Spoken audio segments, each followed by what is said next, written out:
Pour yourself a cup of joe and pull up a chair because this week, Science and Conspiracy talk shadow creatures over coffee. Over the years, I've seen many things that aren't easily explained, but I've seen them. I believe that I've seen them. I know I've seen them. Have you ever caught a glimpse of something out of the corner of your eye, only to look and find that nothing is there? What if there's something out there beyond what we can see?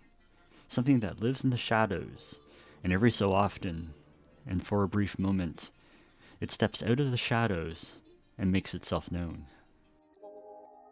The story begins in Hamilton, and for those of you who don't know, Hamilton is about 30 minutes outside of Toronto.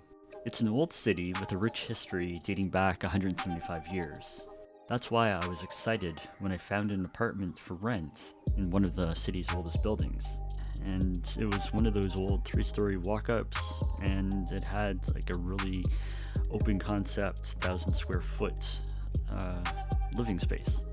And this was a huge improvement over my last place. However, the size didn't come without a price, which I soon discovered. After I moved in, it didn't take long for strange things to start to happen. Take for example, one night when I was asleep, something woke me up by pushing on my arm. When I opened my eyes, I saw a young girl standing at the foot of my bed. I immediately jumped out of bed, grabbed the closest thing I could find to use as a weapon, and said, "Who's there?" The rest of the space was an open concept. I turned on the lights and looked all around the apartment. Nothing was there. So I did what any sane person would do. I got the heck out of there, went to the Winchester, and waited for this whole thing to blow over. I was settling another time. A few days later, I was making dinner. I had candles burning on a bookcase close to the kitchen and rocking out to music playing in the background. My kitchen was huge, but had very little counter space. I bought a wheelie cart to act as an island to give me more counter space. Along my back wall, I had a metal rack where I kept my pots and pans and other kitchen utensils. I was chopping something on the island, and it was so long ago I can't remember what exactly I was making, but I was making something and I was chopping. But then I remember I needed something off the rack that was behind me, so I turned around, grabbed what I needed, and then when I turned back, there was a knife that wasn't there before, and the knife was floating in the air, and almost like it was like, "Oh my god, you caught me," and then it fell to the ground.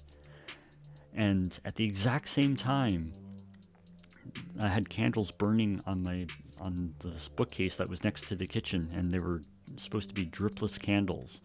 And I'd used them before, and they seemed dripless.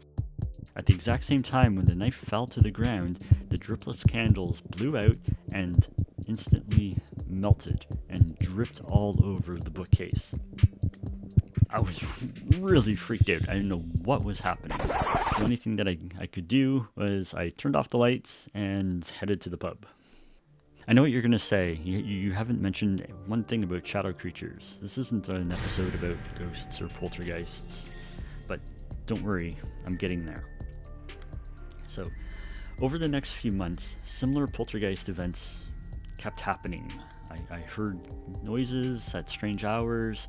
Things would move or completely disappear and then reappear someplace completely different. That little girl that I saw at the foot of my bed that one day, she kept popping up, and mostly she would walk from one end of the apartment to the other and out onto the balcony. So get ready for this. One night, I was sitting in the living room when I saw the little girl out on the balcony. And since I'd seen her before on the balcony, it wasn't really a shock, but this night, it seemed different. She had this, when I was looking at her, she had this look on her face of pure terror. And then once I really looked at her for a second and saw this look on her face, she disappeared. And then suddenly, I felt this cold shiver going down my back. The room seemed to get colder, and I felt something was watching me. Something that was pure evil. Then I turned around and I looked up into the corner of the room where I saw this thing looking, seemed to be looking right through me. It had, it was kind of humanoid, but not really. It had large, glowing red eyes, and I could see its hands, and it kind of looked like it had claws. After a few seconds, it crawled back into the shadows and disappeared. Now, what the hell? This was one of the most creepiest things that I had ever witnessed. At the time, I had never heard of shadow creatures or anything like this. So back in 2001, when this happened, Google wasn't what it is today, so you couldn't really just go and Google whatever you wanted and you get a million results. It was really limited back then. So I did what I could do, and I did search for dark creatures living in the shadows and the corner of the room and glowing eyes and that sort of thing. And then I came across this one picture, and I think it was from Coast to Coast AM, and someone had sent in a drawing of this shadow creature. And that was the first time that I really heard that term before, shadow creature. But it was exactly what I had seen in the corner of my room, which completely freaked me out even more. So after I saw it, I just sat in my chair and kind of stared at this image and like, oh my god, this is what I saw. So after I stared at this image on the screen for a while, I did some more digging because now I actually had a name for this thing. It was a shadow creature. And since I've never heard of a shadow creature before, I really had to do some research and to try and figure out what exactly a shadow creature is. What is a shadow creature? What did I see lurking in the shadows that night? Well, some people call them shadow creatures, other people refer to them as shadow people. However, they seem to be two completely different things the deeper I got. So shadow creatures are these nebulous shadows with glowing eyes, sometimes with a tail, claws. They would often appear in people's rooms and jump on their chests to try to suffocate them. So shadow people, on the other hand, are often more humanoid looking. They don't have a face, they're wearing a hat, and they're very tall and slender. So I think this is partly where the idea of Slender Man kind of started and got its origins, is from these shadow people. So throughout history, every religion or culture has these stories of shadowy entities, spiritual creatures originating from the underworld. They're often referred to as demonic creatures that inhabit the shadows and prey on the unsuspecting. So, science, what do you think of that? Well, of course, I do think that there are not one, but rather several scientific explanations, all of which are quite logical. What are they?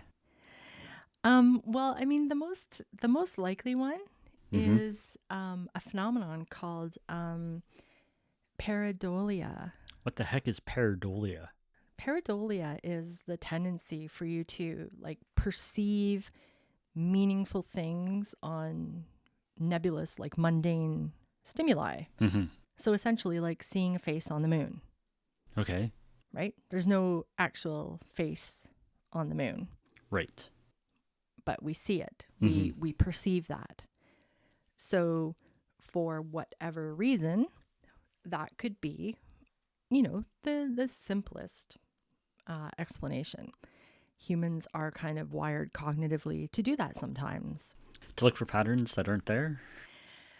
Well, I mean, kind of. Some people are more wired that way than others, right? It's a cognitive processing Mm-hmm. issue, and especially people who have more vivid imaginations, such as yourself, who is an artist. So you're going to see things that maybe other people might not normally observe or imagine. Well, that kind of makes sense for stationary objects, like the face on the moon. It's not animated, it's not moving, but how do you explain something that is moving, like the shadow creature that I saw, that I believe that I saw, crawling back into the corner and into the shadows? Well, so actually, that cognitive phenomenon Mm-hmm. actually also applies to moving objects. The most common example of pareidolia is cloud formations. Clouds are moving. We Mm-hmm. see bunnies, and then they change into dragons, and we see things even whilst in movement. So definitely, that's because we're able to. There's a cognitive term for kind of filling in the blanks Mm-hmm. and filling in what's there, or what's not there rather. Okay. Filling in what's not there. Mm-hmm. And so you might catch a corner of something out of the corner of your eye, and your mind constructs the rest of that image in your mind's eye to make it look like a face. Okay, but how do you explain some of the other phenomenon that happened in my apartment, like the knife just hovering in the kitchen and dropping Okay. in front of me? Okay, fair enough. Now, but are we talking ghost stories right now, or are we talking the shadow creatures? Because those are technically, although they could be explained by similar phenomenon, Mm-hmm. those are really dives into, I think, distinct Mm-hmm. concrete entities. Or I think where we're going with this is that the shadow creatures are a part of the same phenomenon.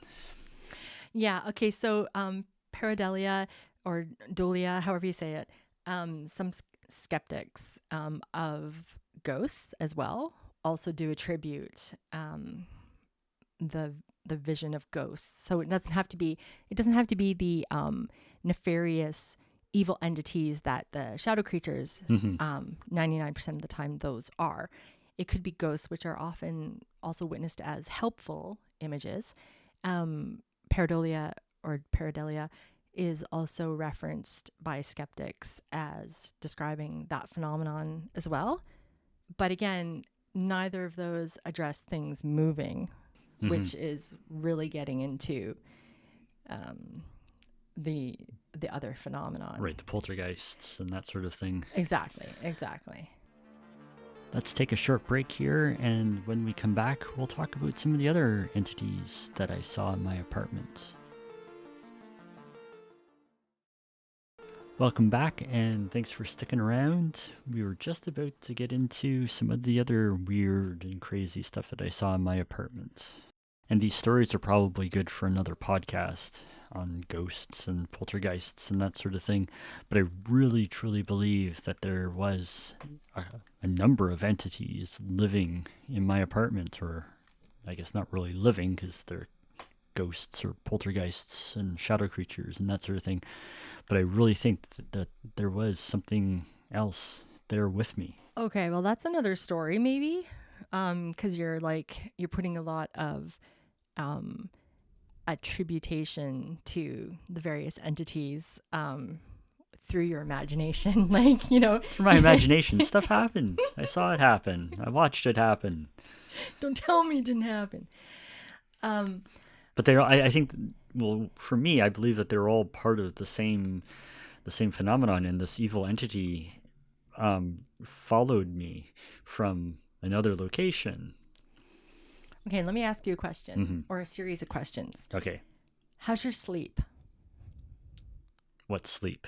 Yeah, okay. Mm-hmm. So would you say the quality of your sleep isn't very good? Yes. Even back then? Even back then. Okay. Are you a daydreamer? I don't think so. What about for dreaming up artsy projects and entrepreneurial schemes, for example? Well, those are different. I know. Well, it's not necessarily the same. There's positive, constructive daydreaming. So Mm-hmm.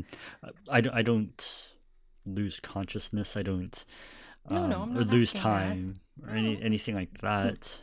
No, but you're kind of a daydreamer. I know you, right? I don't know. I'm just saying. Mm-hmm. Do you suffer from depression and anxiety? Absolutely. Absolutely, I do. And would you consider yourself under a great deal of stress? Yes. And so were all of those true back then as well? My whole life. Okay. And then have you always believed in the paranormal? Yes. So guess what? Everything I just listed off Mm-hmm. correlates really strongly. And I Mm-hmm. know correlation is not causation, so don't at me because I'm a scientist. However, all of those correlate really strongly with sleep paralysis. Dun, dun, dun. I knew you were going to go to sleep paralysis. Yes. Scientists love to throw around sleep paralysis when they talk about extraterrestrials, abduction cases, and other sort of paranormal phenomenon. So, for those of you who don't know what sleep paralysis is, well, it actually is a lot of what it sounds like. There's a temporary period of being unable to move, perform voluntary movements, and it's usually at the onset of sleep or immediately upon waking from sleep. So, there's a lot of science as to what goes on during sleep paralysis and why it's happening, whether it's part of REM sleep or non-REM sleep. The science is showing that it's mostly during REM sleep. So it's not to be confused with night terrors. That's non-REM sleep. That's when kids or people on TV wake up screaming and you can't get through to them at the moment that they're screaming and they're thrashing about. This is the opposite of that. Okay, so this is paralysis of voluntary movements upon falling asleep at the sleep onset or right upon waking. So right before or after sleep. But obviously something's messed up because it has to do a little bit with REM sleep, and REM sleep doesn't come until later. So people who have a lot of sleep dysfunction, Bob, some people struggle with this, and there are a lot of correlates with sleep paralysis. So one of the things that is discussed in the scientific literature is that people who do have sleep paralysis do suffer from these types of hallucinations. So, what we talked about, there's a bunch of different types of hallucinations actually that occur during sleep paralysis. Did you know that there's different types of hallucinations? No, I don't. I don't know. Okay. Well, I'm here to elucidate. So the ones that they have noted typically occur, there's like three categories that kind of occur during sleep paralysis. So there's like the vestibular motor ones where you think you're having an out-of-body experience. Mm-hmm. There are ones that are called incubus. All right. So it's like somebody who's it's an incubus, someone who's trying to kill you. So they're like putting pressure on your chest. You feel like you're suffocating, you're in physical pain. And then there are what they just call intruder hallucinations. And that would be, that sense of that evil presence and the presence of an intruder that's coming to get you, but without the physical symptoms that are with the incubus one. And so, these are actually really common with people who have sleep paralysis. But what causes the sleep paralysis? It's actually not well understood. Unfortunately, there's a lot we still don't know about sleep. But, certainly those indicators with people who have sleep disorders, anxiety, depression, there's so much we don't know about the brain. It's not far-fetched to believe that it is something that is going on just like within the self, within the brain. But then it's equally as plausible that that sleep paralysis is being caused by something external, like a shadow creature. No. No. So one of the theories, Okay. is that people who do have sleep paralysis and all these other concomitant morbidity and illnesses such as the depression, anxiety, something that a lot of these people actually have in common is sleep apnea. Sleep apnea, Bob. So relapses in breathing. But I don't think I had sleep apnea way back then. Oh, okay. Well, people who drink a lot sometimes pass out and fall asleep and then wake up kind of right? Uh-huh. Uh-huh. Well, So I know about the drinking part. so people who have sleep apnea, people whose circadian rhythms are off, Hmm. um, and of course, people who have other mental illnesses, mental disorders. So there's something off with your serotonin, your dopamine, um, that is getting or that is presenting, manifesting in these images. But that still doesn't explain a lot of people's accounts when things are moving within the house, in the room. They, Okay, I but now you're talking ghosts. no, but they're all part of the same family of poltergeisty things. Okay, well, there's actually there's a psychosis test that you could take, um, where the questions ask you, do you see ghosts? Do you see shadows? Do you see strange things that bother you? Does it happen often? Are you really sure that no one else is seeing it? If you see things that are hard to explain, that are weird, you might be struggling with the early signs of psychosis. But how do you explain some of the pictures and the video that are out there of these weird shadowy figures moving across the? Manipulation. But what if it isn't? Um, it's more likely that they're psychotic. Really. And in fact, if we're talking, DSM-5, DSM criteria, diagnostic and statistical material or manual, sorry, the DSM is like the book for defining characteristics of psychiatric illnesses. And it actually goes into asking questions about visual, even olfactory smells, somatics, feelings, right? Illusions such as seeing a shadow as an attacker. And guess what's in there? Pareidotic instances such as seeing faces in clouds. So all these things tie in together when they're trying to determine whether somebody has psychotic episodes. Okay, so It's called schizophrenia. I was waiting for you to come to it, but you didn't come to it. It's called schizophrenia. no, Bob. because there's something else going on there other than a mental illness. Okay. There's not, and you're throwing this at me, and I didn't know I was gonna have to be. I didn't know I was gonna have to be defending myself against knives floating.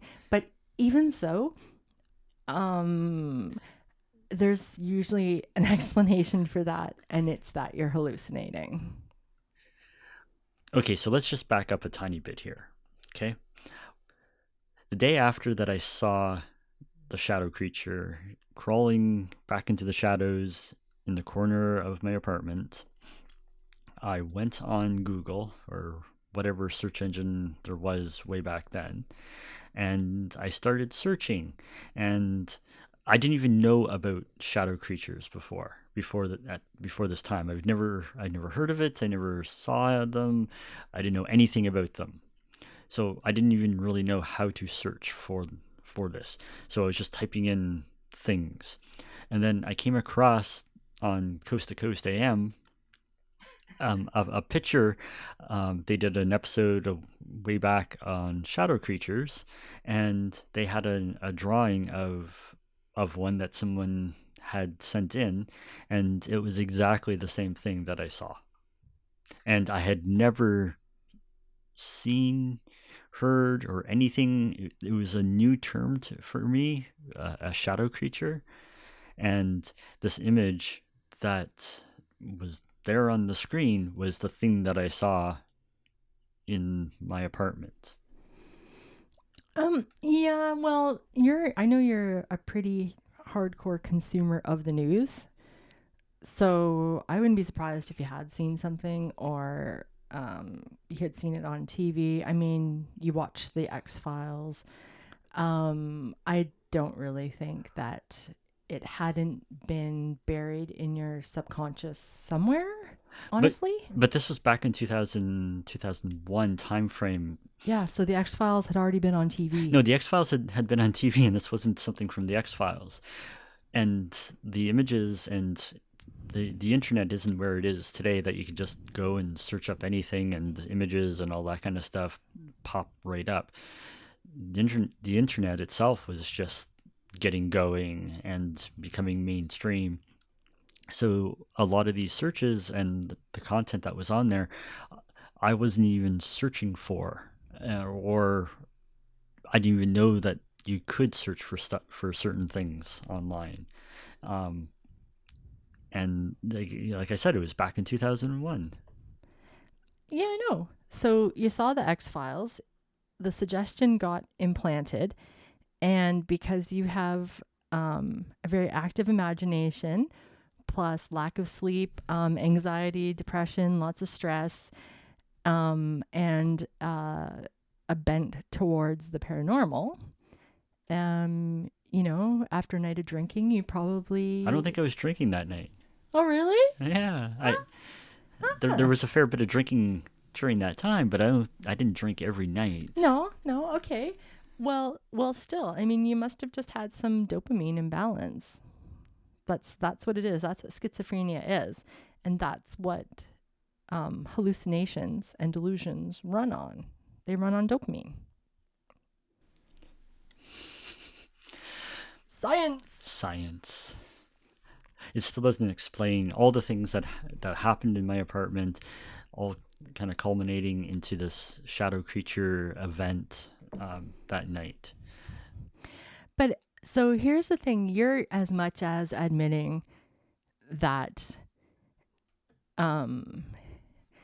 they all culminated in this event being created, because you're saying that all the other episodes happened before. Mm-hmm. Oh, and stuff happened afterwards too. But this was a big thing.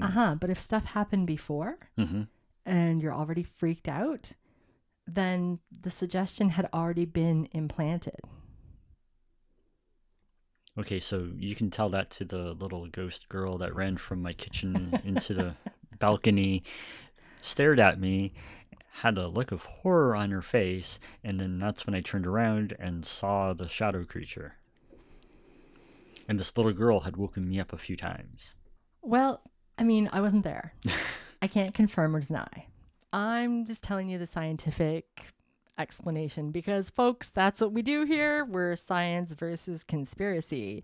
So, those are the scientific explanations. It's very highly, maybe you were suggestible for whatever reason. Maybe your dopamine was off. Maybe it was alcohol. Maybe it was stress and anxiety. Maybe it was a horror movie. Maybe it was a ghost. Maybe it was a ghost. Maybe it was a shadow creature. And maybe it was. I wasn't there. I can't confirm or deny. Unfortunately, I was alone at the time. Interesting. Well, folks, what do you think? Do you think it's possible? I think it's definitely possible, and we'll do another episode of some of the other strange things that went on in my apartment, ghost related. Yeah, I mean, ghosts ghosts and everything, it's all pretty intensely intertwined, really. But I still got to say, without going too much into a deep dive into your history, just remember that people who have, mental illness concerns. Oh, and here's another fact, actually. Sleep paralysis, depression, these type of dissociative illnesses like schizophrenia, and guess what else? PTSD. People who have PTSD and panic disorders also are more likely to have sleep paralysis. Panic, yes, but no PTSD. Well, not for you, but I'm just saying. But some other people. Yeah, I have PSD.psd files, but I don't have. Oh, that's such a bad joke. And that's why you keep coming back to us, folks, for the cheesy jokes. But certainly, yeah, there's a lot of, again, correlations and shared incidences and statistics. But again, correlation does not mean causation, and I can't refute it. I can't. Okay, so mental illness can be attributed to a lot of these sightings, but there's still a fraction that is that you can't be categorized or easily discerned what it is. That's still an unknown phenomenon. Yeah, and it's great that you're able to see that side of it, just as I'm able to see the other side. That I can't refute it. I wasn't there. I don't know for sure that it doesn't exist, and that's going to be a common theme that you folks will keep hearing. Like, I can talk about the scientific plausibility of things, but just because it may or may not be scientifically plausible doesn't mean it doesn't actually happen. There's so much about science that we don't know. Exactly. And, like we've talked about before too, like, we would be absolutely foolish to think that we're the only ones in the universe. Why would we be so arrogant and small-minded, right? So there's a lot of things out there that we don't know. So maybe it was a shadow creature, and maybe that little girl was running in terror from it, and you're just lucky you got away. I'm glad you're here. I'm convinced that that's what I saw, and I saw a number of strange things in that apartment that we'll get into in other episodes. But I'm convinced that that's what happened. And really, the story's actually pretty cool. I like a good ghost story, so hey, I'm here for it. All right, so let's leave it there for this week. Join us next week when we'll be talking about spontaneous human combustion. Ooh, cool. No, hot. Sorry, cheesy joke. If you like the episode, don't forget to subscribe. You can download us on any of the major podcasting platforms. This week's episode of Science vs. Conspiracy Over Coffee was produced by Lethologica. Writing and research was done by Bob Homer and Jennifer Timer. See you next week, and remember, being paranoid is smart. Bye.